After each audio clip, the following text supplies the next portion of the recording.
Masala curry ఒకసారి ఇలా చేసి రుచి చూడండి, చాలా టేస్ట్ ఉంటుందండి. వేడి వేడి అన్నంలకు సూపర్ టేస్ట్ ఉంటుందండి. చపాతీకి కూడా బాగుంటుంది.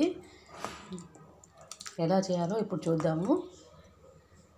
మసాలా కర్రీ చేయడానికి బెండకాయలు ఇలా పొడుగ్గా కట్ చేసి పెట్టుకోవాలి, లేదా కొంచెం చిన్నగా అయినా కట్ చేసుకోవచ్చు.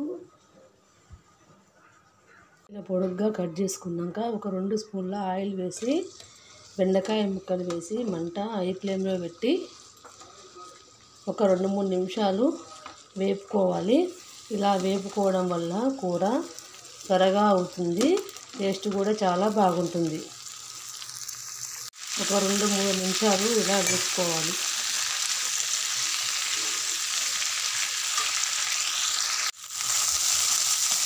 మూడు నిమిషాల తర్వాత ఇలా వేసుకొని ఒక ప్లేట్లోకి తీసి పక్కన పెట్టుకోవాలి. అదే కడాయిలో 2 స్పూన్ల ఆయిల్ పోసుకొని అర టీ స్పూన్ జీలకర్ర, అర టీ స్పూన్ ఆవాలు, 1 స్పూన్ పచ్చిమిరపప్పు, 1 స్పూన్ మినప్పప్పు ఇవన్నీ తాలింపు వేసి లైట్గా ఫ్రై చేయాలి.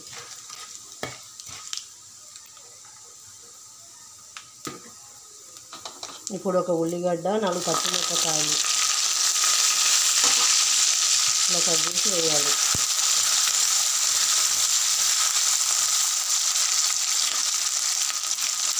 రెండు రెమ్మల కరివేపాకు కూడా వేయాలి.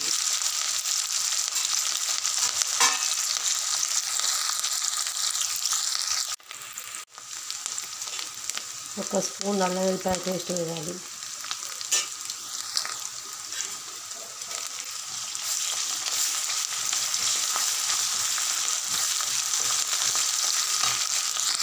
పేస్ట్ పచ్చివాసన పోయాక టమాటా ఇలా జ్యూస్ లెక్క చేసుకొని వేసుకోవాలి.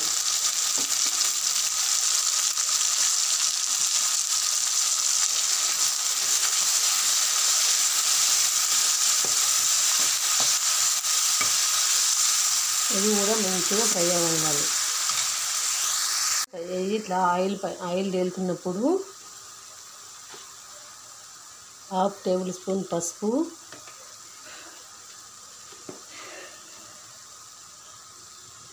2 స్పూన్ల కారం,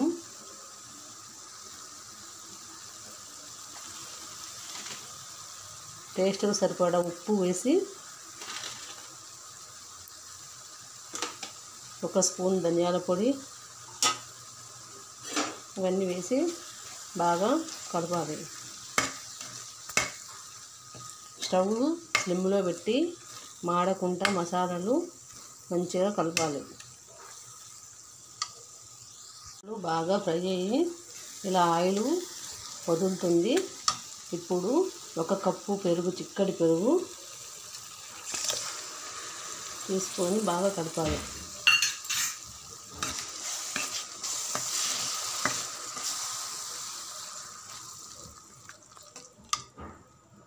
ఇప్పుడు మసాలాలన్నీ ఉడకటం స్టార్ట్ అవుతుంది. ఇలా ఉడుకుతున్నప్పుడు వేపుకొని పక్కన పెట్టిన బెండకాయలు వేసి ఈ మసాలా అంతా పట్టేటట్టు కలపాలి. మంచిగా బెండకాయ ముక్కలకు మసాలా అంతా పట్టేలా కలుపుకోవాలి. 3 నిమిషాల తర్వాత మూత తీసి చూస్తే బెండకాయలు మంచిగా మసాలాలు పట్టినవి. ఇప్పుడు గ్రేవీ కోసం 1 కప్పు వాటర్ తీసుకోవాలి. గ్రేవీ తగ్గట్టు చిక్కగా ఉండాలంటే, పలచగా ఉండాలంటే అడ్జస్ట్ చేసి తీసుకోవచ్చు. నేనేదో 1 కప్పు తీసుకున్నా. మీకు కొంచెం పలచగా ఉండాలంటే ఇంకా కొంచెం తీసుకోవచ్చు వాటర్.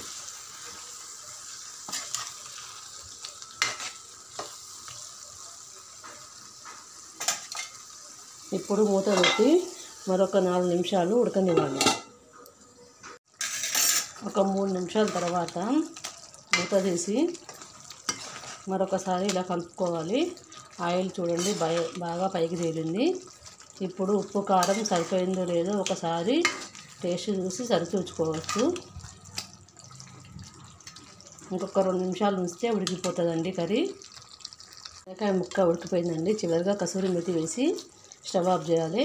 ఈ కసూరి మేతి వేయడం వల్ల బెండకాయ మసాలా కర్రీ డాబా స్టైల్లో ఉంటుందండి. ఒకసారి చేసి చూడండి, చాలా టేస్ట్ ఉంటుందండి.